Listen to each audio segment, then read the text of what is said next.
A sectoral approach to land use planning is an avenue for contributions from a whole of society. Hi everyone, this is Ian Pitino. Happy 2024.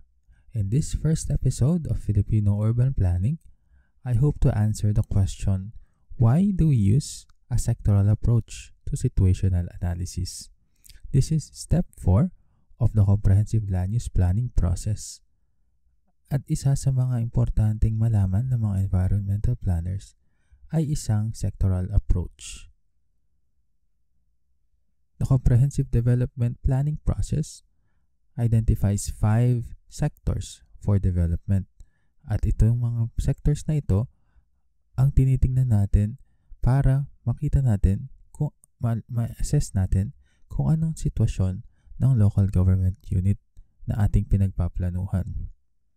The environment sector, the economic sector, the social sector, the infrastructure sector, and the institutional sector.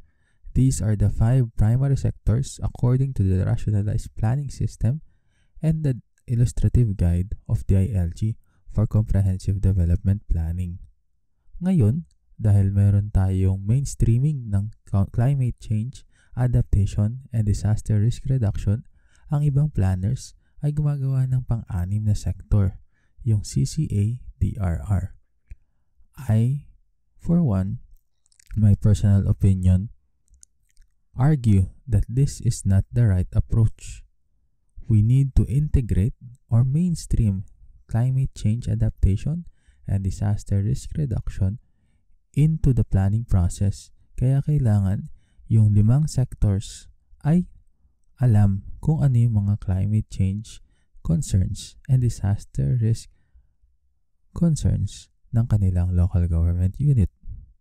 So why do we use a sectoral approach? I have 2 ideas na sa tingin ko ay nagiging dahilan kung bakit kailangan natin ng sectoral approach sa situational analysis. First is to enable sectors to participate in the process.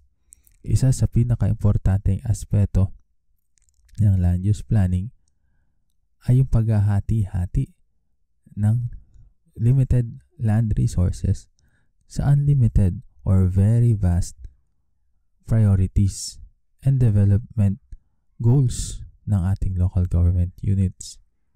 Iba't ibang office, iba't iba ng priority. Ang engineering ay maaaring merong gustong mga roads, pero ang environment offices ay maaaring gustong i-conserve at i-preserve ang mga natural resources ng kanilang munisipyo. Ganon din sa tourism. Maaaring gusto ng tourism office na tumaas ang mga number of tourist arrivals. Pero gusto rin ng physical or land use sector na maging maayos ang kalalagyan ng mga hotels, kaya kailangang planuhin ng maigi. Enabling sectoral committees to participate also gives us an opportunity to raise the concerns that would otherwise be hidden or buried under the voices of those who are speaking louder. Yung mga concerns ng mga senior citizens, mga concerns ng mga PWDs, mga concerns ng mga mentally challenged, concerns of the young and out-of-school youth. Itong mga ito ay maaaring maisantabi kung ang pakikinggan lang natin or magkakaroon tayo ng isang plenary planning palagi. Sa plenary planning kasi, maaaring yung malakas ang boses, siya lang ang maaaring mapakinggan. At hindi na ma-encourage na mag-participate ang iba dahil hindi sila nabibigyan ng oras o atensyon. Enabling sectoral committees to participate also encourages solutions that leverage the strengths and opportunities of these sectors. Isang example dyan ay kung merong opportunity na meron palang road network na gusto ang province o ang region para sa ating local government unit. Maaaring hindi ito alam ng ibang mga offices dahil ang engineering office ang madalas nakausap ng DPWH. Sa isang sectoral approach, may bibring up ito at maaaring makatulong sa pag-identify kung paano pwedeng mapuntahan ang mga tourist spots o maaaring ma-identify kung anong mga agricultural land ang kailangang pagtuunan ng pansin para sa capacity building ng mga farmers sa kanilang pag-identify kung ipapareclassify o ipapakonvert ang kanilang mga agricultural land. Pangalawa is to prioritize the funding of different offices towards enabling multiplier effects.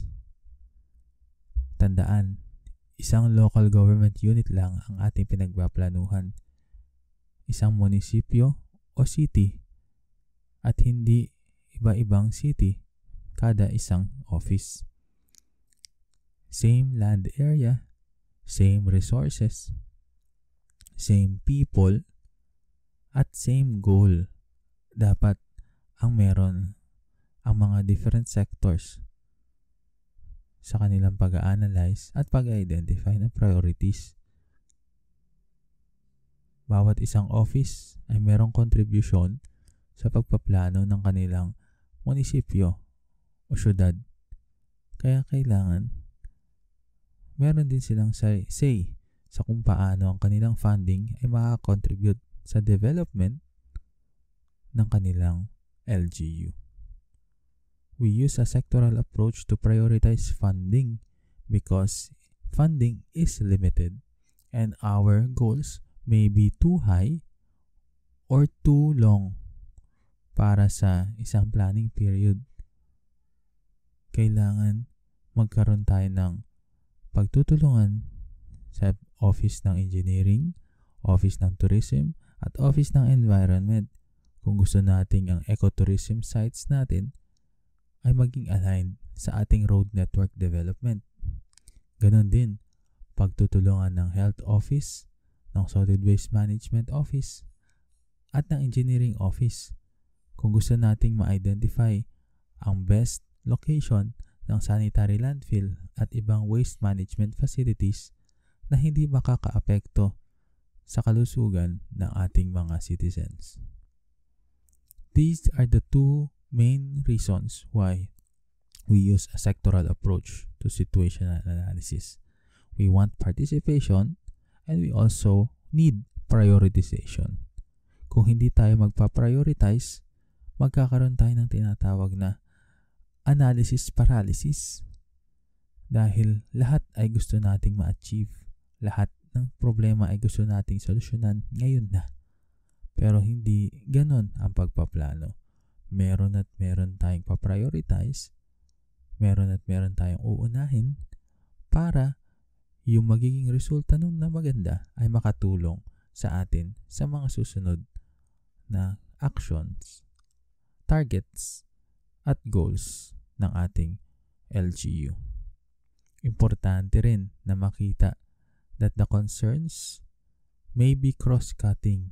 Ibig sabihin, hindi iisang sektor lang ang merong concern, kagaya ng poverty, kagaya ng disaster risk, kagaya rin ng politika. We want every sectoral concern to be raised kasi gusto natin na ang pagpaparticipate ng iba't ibang mga office, iba't ibang mga organization ay makapagpalabas ng mga solusyon na maaaring hindi maiisip ng isang office lang. Again, we use a sectoral approach because we want to participate and prioritize. What do you think? Is the sectoral approach still applicable for situational analysis? How can we ensure a good sectoral situational analysis? This is Ian Pitino. Happy 2024 and hope that this helps you towards Filipino urban planning.